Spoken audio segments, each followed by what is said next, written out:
तो जी हमने इस बारे में आज बात करनी है कि कम्पिटिटिव एग्जाम्स को किस तरह से क्रैक किया जाए। उसका पाथवे क्या होना चाहिए, क्या क्या हर्डल्स हैं जो मेजर, जो हर्डल स्टूडेंट्स को फेस करनी पड़ती हैं। याद रखें, आपसे एक क्वेश्चन है जी स्टार्ट में ही। आप में से जो स्टूडेंट अनम्यूट हो सकता है, ठीक है, वो मेरे कहने पर आपने अनम्यूट करना है। आप में से मुझे कौन स्टूडेंट बताएगा कि अगर किसी इंसान के पेट में दर्द है फॉर एग्जांपल, तो क्या ख्याल है, क्या वो एक प्रॉब्लम है? यस या नो? जल्दी से आंसर करना है। एक इंसान है, उसको फॉर एग्जांपल कोई प्रॉब्लम है, कोई पेन है, स्टोमिक में पेन है, तो क्या वो एक प्रॉब्लम है? यस। 90% स्टूडेंट्स या मे बी 99% स्टूडेंट्स यही कहेंगे कि प्रॉब्लम है, but no, this is not a problem. याद रखें, हम लाइफ को सही तरह अंडरस्टैंड ही नहीं कर पा रहे। ये एक प्रॉब्लम नहीं है। स्टोमिक में पेन होना ये एक प्रॉब्लम नहीं है भाई, ये एक सिम्टम है उस प्रॉब्लम की, जो कि कहीं ना कहीं बॉडी में कोई अननाउन फैक्टर ऐड हुआ है, जो कि कोई सी फूड पॉइजनिंग की सूरत में हो सकता है, जो किसी भी सूरत में हो सकता है, कोई कैंसर हो सकता है, स्टोमिक का कोई भी इशू जो उसकी रूट है। अगर किसी इंसान को पेन है तो वो पेन बेसिकली सिम्टम है और इसीलिए वो फायदेमंद है। तो हम क्या कर रहे हैं कि हम being a student, being a इस social member of this society, हमारी कोई ट्रेनिंग ही नहीं होती जिसमें हमें लाइफ को सही तरह समझने के बारे में नहीं गाइड किया जाता। अब मेरा आपसे एक और सवाल है। वो सवाल ये है कि क्या आप में से कभी जो जितने भी स्टूडेंट्स हैं, आप सब एक स्टूडेंट हो, आज भी हो, कल भी थे और आने वाले कल में भी आप एक स्टूडेंट ही होंगे। कोई भी अच्छा सोसाइटी का मेंबर वो हमेशा से एक स्टूडेंट रहता है, मैं भी एक स्टूडेंट हूँ। आप में से हर किसी को कहा गया कि आप फलां बुक पढ़ें, या आपके टीचर ने कहा होगा, बारहा कहा होगा कि आपको आज सबक याद नहीं है। कहा था ना? उस पर पिटाई भी हुई होगी, पिटाई नहीं हुई होगी तो डांट भी पड़ी होगी यकीनन। आप में से कोई स्टूडेंट ऐसा है कि उससे किसी टीचर ने पूछा हो कि आपको सबक याद नहीं हुआ, क्यों नहीं हुआ? तमाम टीचर ये तो कहते हैं कि सबक याद नहीं किया। क्या कोई पूछने वाला है? क्या कोई पूछने वाला है कि सबक याद हुआ क्यों नहीं? जी। क्या आज तक किसी टीचर ने आपको बताया कि पढ़ा कैसे जाता है? किसी टीचर ने आपको इस बारे में बात की हो? आपको मैथ तो करवाई जाती है, कि हमें हमें मैथ करवाई जाती है, एवरीडे साइंस करवाई जाती है, पाकिस्तान स्टडी करवाई जाती है, लेकिन हमें कभी बताया गया ही नहीं कि how to read, how to memorise. इस बारे में कभी बात ही नहीं होती। हाँ भाई, रट्टा एक हद तक ठीक है। रट्टा रट्टा का मतलब होता है कि बार बार किसी चीज को बार बार दोहराना, उसको रट्टा कहते हैं। लेकिन कोई टीचर आपको कैसे बताएगा जब उसको बेचारे को खुद ही नहीं पढ़ाया गया, समझाया गया, और वो खुद गलती से टीचर बन गया। समझ आ गई बात की? तो आज इस बात को लेके हम आगे चलेंगे। एक बात याद रखें, नंबर वन तो सब आपके सबके पास रजिस्टर होने चाहिए, नोट डाउन आपने करना है साथ के साथ, और फजूल कमेंट ना करें, उससे फर्क नहीं पड़ता। बेशक, और मुझे ऐसा लगेगा कि शायद कोई काम की बात आपने पूछी है। एक बात नोट करें, याद रखें, टीचर वो नहीं होता जो आपको कोई भी चीज पढ़ा देता है, कोई भी चीज सिखा देता है। पढ़ भी लेते हो, आप सीख भी लेते हो, बुक्स भी अवेलेबल हैं, हर चीज अवेलेबल है, वहां से भी पढ़ा जाता है। याद रखें, असल टीचर वो होता है जो आपके सोचने के अंदाज को बदल देता है। मैं रिपीट करूंगा, टीचर एक्चुअली में वो है, उस्ताद उसको कहते हैं, असल उस्ताद, वो कहते हैं ना, हाँ भी उस्ताद, ठीक है, हाँ भी उस्ताद। तो उस्ताद वो होता है जो बच्चे के सोचने का अंदाज बदल देता है। ठीक है जी। आज हमारा जो कंप्लीट लेक्चर होगा वो इसी बारे में होगा कि हम अपने माइंड को रीवायर किस तरह से करें, चेंज किस तरह से करें।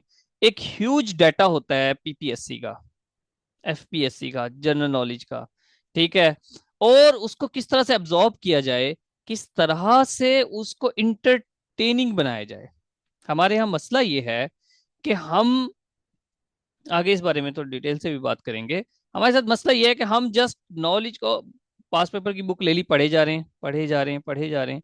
और वो इस कदर बोरिंग होता है, आप यकीन करें कि मैं एक ऐसे, मेरा वो दोस्त भी है और स्टूडेंट भी, वो 6 से 7 जगह उसकी एलोकेशन हो गई। ठीक है, पीपीएससी के थ्रू और डिफरेंट डिपार्टमेंट्स के थ्रू, इतना काबिल इंसान है वो। और उसने तकरीबन 2 महीने स्टडी छोड़ी थी। मैंने उससे कुछ क्वेश्चंस किए और उसको, फिर उसको वो कहने लगा मुझे ऑप्शन बताओ, मैं आपको जवाब दे दूंगा। इसका क्या मतलब हुआ? इसका मतलब ये हुआ कि जो कुछ हम पढ़ रहे हैं, हम एक्चुअली नंबर वन तो उसको याद तो कर ही नहीं रहे ना। हम क्वेश्चन को याद नहीं करते, हम डिटेक्ट करते हैं।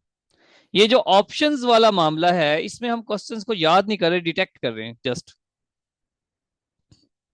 ठीक है भाई, सबसे बड़ी खामी तो यहीं पर है। तो खैर ये हमारा मौजू नहीं है अभी। हम किस तरह से चीजों को लेके चलेंगे आगे। अच्छा, ये राहिल साहब क्वेश्चन कर रहे हैं, sir sub inspector merit interview preparation वगैरह।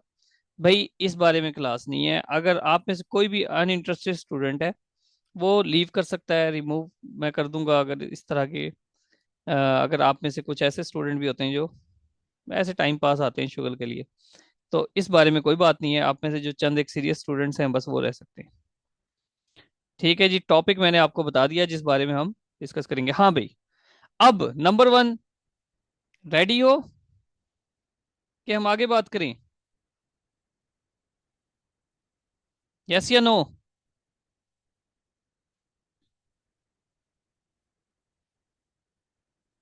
बस मुझे आप लोग अपने जिंदा होने की खबर देते रहना, ठीक है? ताकि मुझे ये ही लगे कि मैं जिंदा इंसानों को पढ़ा रहा हूँ। ये चीज जरूरी है। चलें चलें, बस अब stop stop, yes yes yes, यो ना ना करें बस। अब बात यह है, हम सोसाइटी के थोड़े से, अपनी सोसाइटी के हिसाब से चलेंगे कि हम आजकल सिचुएशन क्या है, ध्यान से समझना। ये पॉइंट मैंने ऐड नहीं किया, बात करते करते बात जहन में आती है। नंबर वन, सबसे बड़ी बात याद रखना, हमारे यहाँ जो सोसाइटी, हमारी जो फील्ड है सोसाइटी, उसकी सबसे बड़ी रीजन है कि हम लोग इंतहाई आलिम हैं, इंतहाई फाजिल हैं। ठीक है। मैंने अरस्तू की एक किताब पढ़ी, और अरस्तू एक इतना बड़ा फिलोसफर है कि उसकी किताबें 5,000 साल तक, ठीक है, यूरोप की यूनिवर्सिटीज में पढ़ाई जाती रही।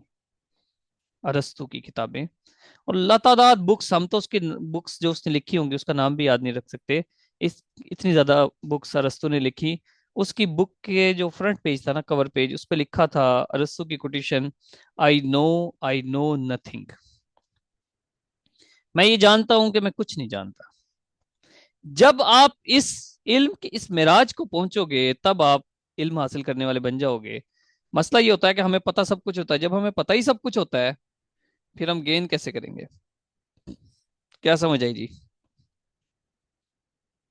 जब हमें पता ही सब कुछ होता है, तो फिर हम गेन कैसे करेंगे? नॉलेज नहीं गेन कर सकते।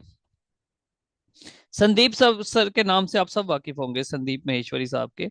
उनके शो में किसी ने कहा कि सर मुझे पता सब है, प्रैक्टिकल नहीं हो पाता। तो सर ने कहा कि मसला तो यही है कि आपको पता सब है। तो जिसको पता सब होता है, वो गेन कैसे करेगा? तो ये जो हमारी सोसाइटी है इस वक्त, आप जो स्टूडेंट हैं और आम लोग भी, आपके घर वाले भी, हमारी जो सोसाइटी है उसमें डिप्रेशन है जी, इंतहा का। नंबर वन, इस डिप्रेशन की वजह जनरेशन गैप है। जो हमारे बुजुर्ग हैं, बड़े हैं, वो उस जनरेशन से ताल्लुक रखते हैं, उस इन्वायरमेंट में उनका चाइल्डहुड गुजरा है जब मोबाइल टेक्नोलॉजी नहीं थी। ठीक है, पेरेंट्स का और बड़ों का अदब किया जाता था। अब जो आज वाली जनरेशन है, वो इस चीज से वाकिफ नहीं है। इसी वजह से डिप्रेशन क्रिएट हुआ है सोसाइटी में। हमारी सोसाइटी में डिप्रेशन क्रिएट हुआ, और भी मल्टीपल रीजन है जिसकी, क्या रीजंस हो सकती हैं जी। अच्छा, सबसे बड़ी वजह मोबाइल, इसका आगे हम जिक्र करेंगे। तो डिप्रेशन है हमारी सोसाइटी में, उसकी वजह बेरोजगारी भी है। ठीक है। और उसी डिप्रेशन को डिफीट करके आपने सक्सेसफुल होना है। दूसरी वजह इम्पेशंस है। करंट हम बहुत ज्यादा, आप देखो कि छोटी छोटी बात पे गुस्सा कर जाते हैं नौजवान। आप सब, अब सब में तकरीबन नौजवान ही हैं, तो ये गुस्सा कर जाते हैं। आप छोटी सी बात बर्दाश्त नहीं कर सकते। इवन किसी माँ बाप की, टीचर की भी नहीं वो बात बर्दाश्त कर सकते, तो सोसाइटी में आम लोगों की तो क्या बर्दाश्त करेंगे। ठीक है, इम्पेशंस बढ़ रहा है। इसकी वजूहत आगे हम देखते हैं। सोशल प्रेशर, डिग्री खत्म होते ही स्टूडेंट खुद भी सोचता है कि मैंने कोई ऑफिसर लग जाना है, और सोसाइटी कुछ दिन वेट करने के बाद उससे पूछना शुरू कर देती है कि यार अच्छा मास्टर्स हो गए, हाँ भाई जॉब लगी कि नहीं लगी। ठीक है, फिर महंगाई इतनी होती है, अमूमन जो मिडिल क्लास फैमिली के जो बच्चे हैं उनको यही होता है कि हमने पेरेंट्स को सपोर्ट करना है, तो वो बेचारे छोटी छोटी नौकरियां कर लेते हैं, स्कूल को ट्यूशन पढ़ाने लग जाता है, प्राइवेट कॉलेज में पढ़ाने लग जाते हैं आप लोग। तो फिर कम्पिटेटिव एग्जाम की जो तैयारी है वो इफेक्ट होती है। या उसको और थ्रू से नजर से देखें, तो अगर हम किसी बच्चे की ख्वाहिश है कि वो सीएसएस करे, तो वो अफोर्ड ही नहीं कर सकता उनकी फीसें। तो यहाँ पर जो ये सब क्रिएट होता है, इससे क्या होगा कि अब आप कॉम्पिटेटिव एग्जाम्स की जो तैयारी ही है वही हर्ट हो जाती है।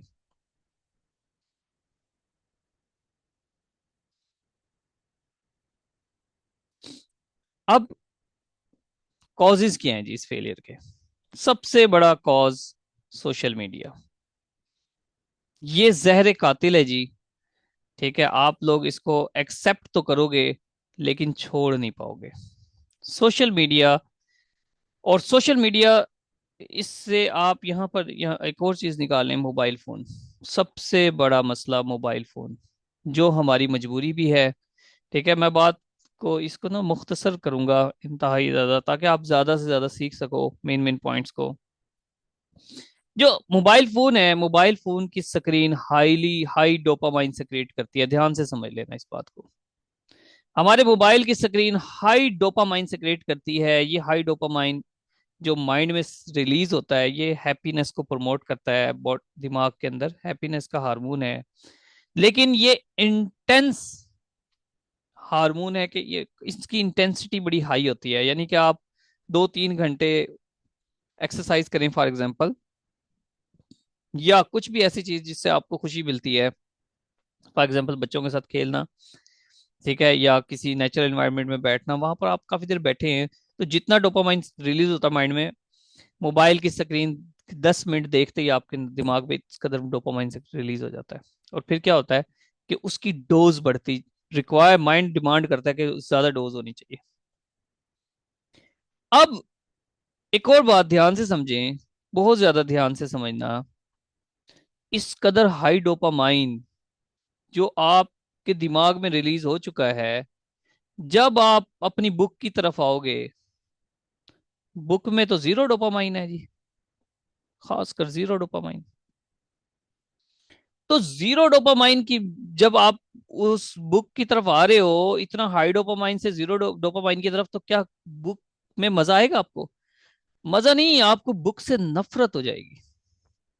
ध्यान से लफ्ज को समझे, मैंने लफ्ज नफरत इस्तेमाल किया है। आप उसको एक नफरत, आपका दिमाग उसको नफरत की नजर से देखेगा। यही वजह है कि बुक खोलते ही आपको कोई ना कोई काम याद आ जाता है। ठीक है, इसका सॉल्यूशन मैं साथ ही थोड़ा सा ऐसे बताता जाता हूँ।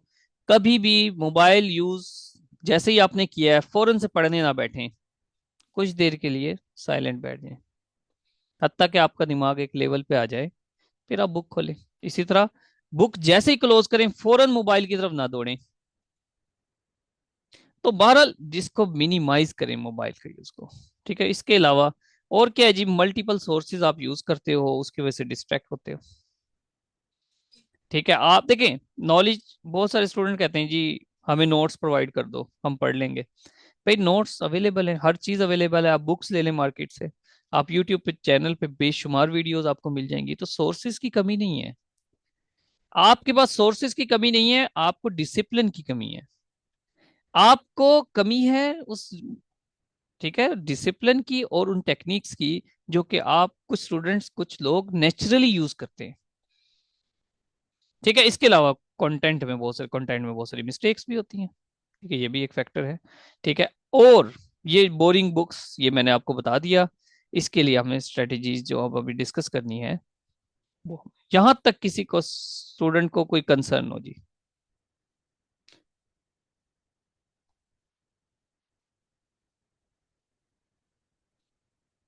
जी। ओए होए, सॉरी भाई। रहमान कह रहे हैं कि voice is not coming properly. हाँ भाई, ये रहमान का इशू है या रहमान के नेटवर्क का इशू है, या आप में से मोस्टली को ऐसा इशू है? हाँ भाई, डिस्टॉर्शन क्लियर अस्सलाम है। वालेकुम सर। वालेकुम अस्सलाम। सर हाँ जी। सर मिस्टेक्स इन कंटेंट ये पॉइंट एक्सप्लेन करिएगा। देखिए, उसकी ये है कि बहुत नहीं। सारे, मिसाल के तौर पे पास पेपर्स की बुक हैं, उसमें आप डिफरेंट पास पेपर्स की बुक्स पढ़ लो, किसी में कोई ऑप्शन लगा होगा, किसी में कोई, ये उसकी बात हो रही है। ठीक है, आप बहुत सारी पास पेपर की बुक पढ़ते हो, तो किसी ने कोई ऑप्शन सेलेक्ट किया होता है, किसी ने कोई, बाजू का तो गलत ही बिल्कुल नजर आ रहा होता है कि ये गलत ऑप्शन सेलेक्ट हुआ हुआ है, तो स्टूडेंट्स उसको गलत तैयार कर लेते हैं। जब गलत तैयार करोगे तो पेपर में भी गलत लिख कर आओगे। समझ आई बात की? जी सर जी, जजाकल्लाह। ठीक है जी, आगे चलते हैं।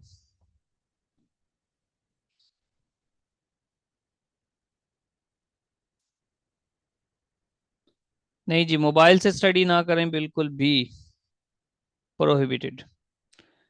चलें जी, अब हम ट्राई करते हैं, कुछ नया सीखते हैं। ठीक है, आपने बड़े ध्यान से चीजों को समझना है। क्या करना है, सबसे पहले देखें जी, दो चीजें हैं। एक चीज है कि हम कुछ जनरल इंफॉर्मेशंस देखेंगे, और उन जनरल इंफॉर्मेशंस को हम इमेजेस बनाएंगे। ठीक है, देखिए, सीखने का बड़ा कुछ है, साथ साथ कुछ ना कुछ मैं टिप्स देता रहता हूँ स्टूडेंट्स को। सीखने का बड़ा कुछ है, जितना आज देख सकेंगे हम देखेंगे, उसके बाद नेक्स्ट सेमिनार में क्या है, दो चीजें हैं। एक, नंबर्स को याद करना, जो स्टूडेंट्स के लिए सबसे ज्यादा मुहाल है, उसको हम बाद में देखेंगे। उससे पहले हम देखेंगे कि आपने अपनी इंफॉर्मेशन को किस तरह से कन्वर्ट करना है एक इंजॉयफुल पीसीज ऑफ इंफॉर्मेशन में। आप में से कोई स्टूडेंट बताएगा, आप में से कोई स्टूडेंट्स ऐसे भी हैं जो पुराने हैं, कॉन्सेप्ट स्टडी का क्या मतलब होता है? जल्दी शाबाश बताएंगे, कॉन्सेप्ट स्टडी का मतलब क्या होता है, जिसको हम कहते हैं कॉन्सेप्चुअल स्टडी करो। मैं अक्सर पूछता रहता हूं, तो आप में से पता होगा कि नहीं, किसी ना किसी को, क्या मतलब होता है इस कॉन्सेप्ट स्टडी का? सर कंसेप्चुअल स्टडी का मतलब ये होता है जिस टॉपिक की हमारे माइंड में जो है वो एक तस्वीर बन जाती है, और हमारा माइंड जो है उसी तस्वीर के मुताबिक जो है वो काम करना शुरू कर देता है। वेरी गुड, इन दैट शाबाश। हमारी ग्रिप होती है उस टॉपिक पे। देखें जी, कॉन्सेप्ट इंग्लिश का वर्ड है, आप उसको उर्दू में अगर तब्दील करोगे तो उसका मतलब होता है, कंसेप्ट का मतलब होता है तसव्वुर, और तसव्वुर निकला है तस्वीर से। हर वो चीज जिसकी माइंड में तस्वीर बन जाए, उसको हम कहते हैं कॉन्सेप्ट बन गया है। ठीक है जी, तो याद रखें, हमारा माइंड कभी भी वर्ड्स में नहीं सोचता, ये हमेशा इमेजेस में सोचता है। ये हमेशा इमेजेस में सोचता है। आप मुझे बताएं, क्या चीनी की इमेज है? चीनी, जी, चीनी की बात करूं मैं, कोई इमेज है?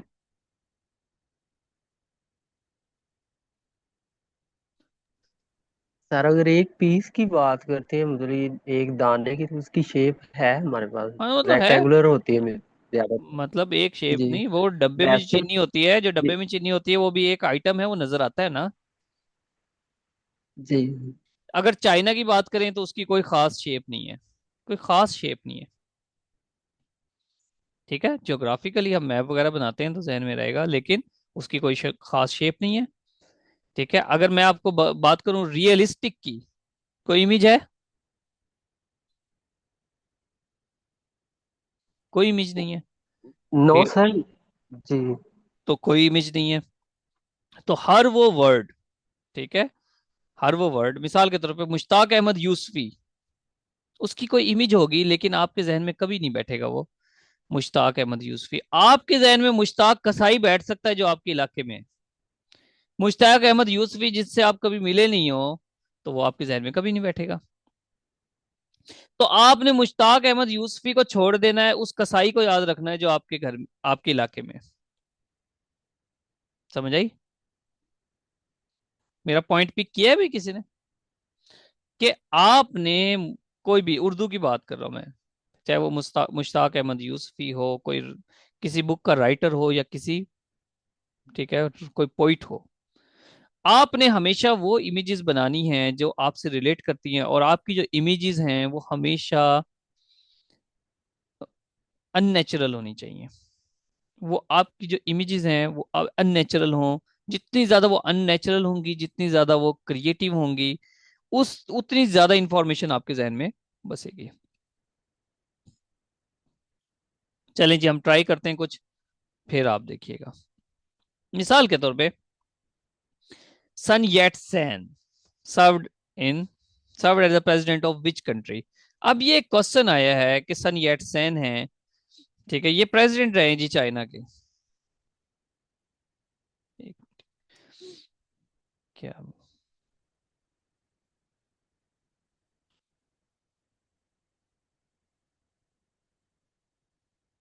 बिल्कुल जी, मानो, बिल्कुल ऐसा ही है।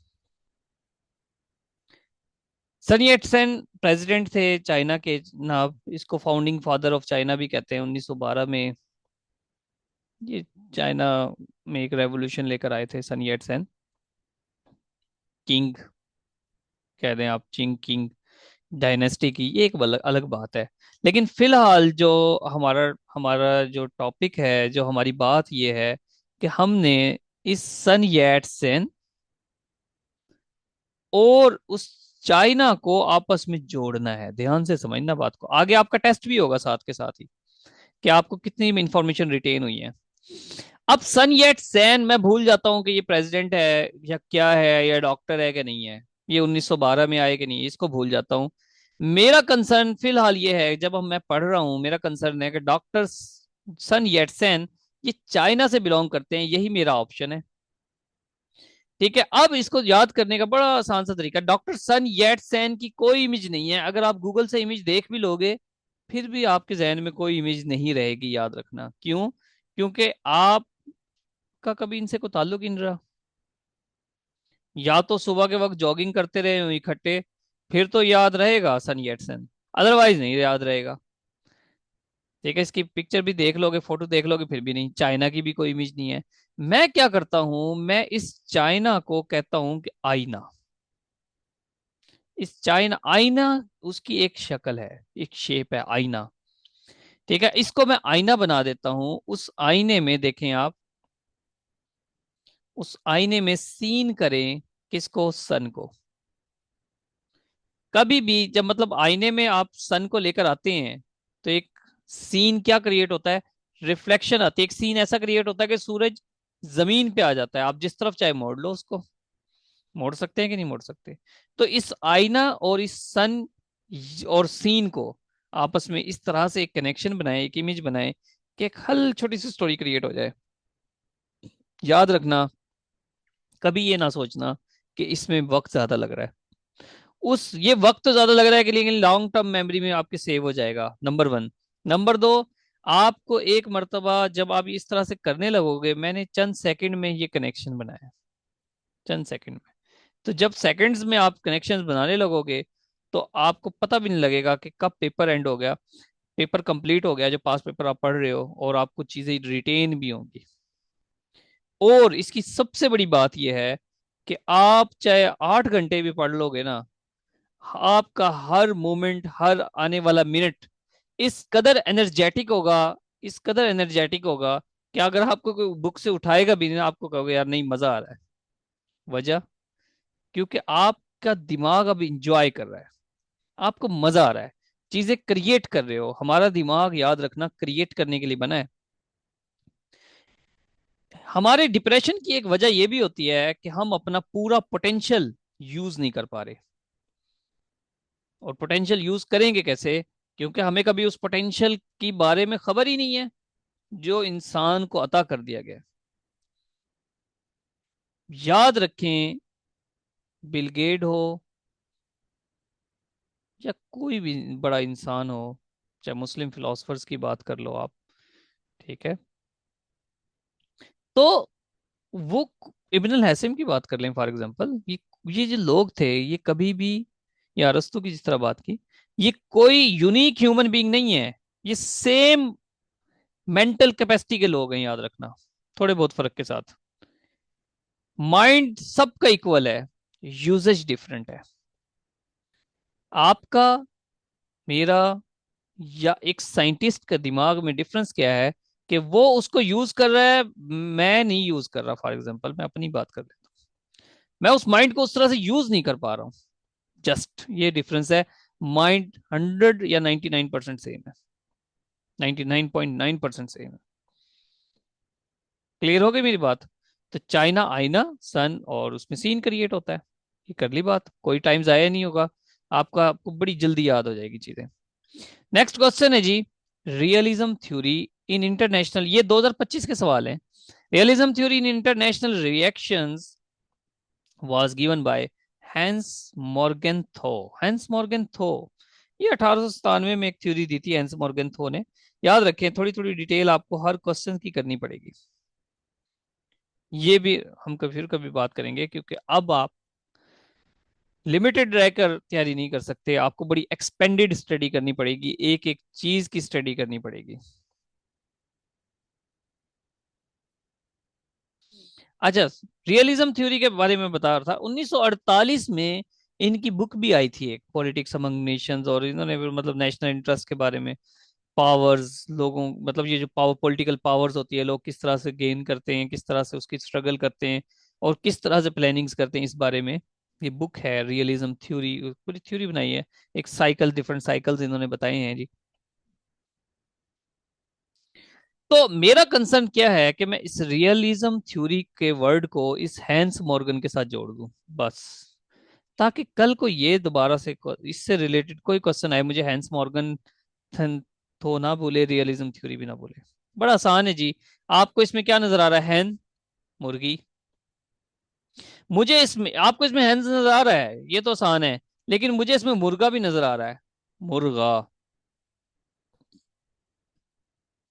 अब हैन और मुर्गा, अच्छा जी, मीटिंग एंड होने वाली है, आपने दोबारा ज्वाइन करना है।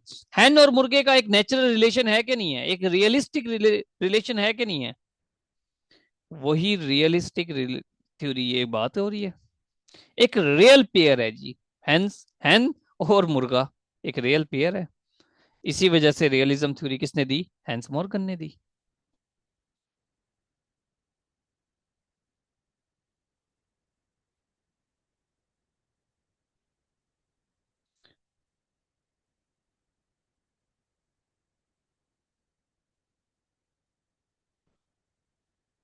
मरियम कहती हैं, दो बच्चों का सेम लेक्चर है, एक ने 2 घंटे लगा के याद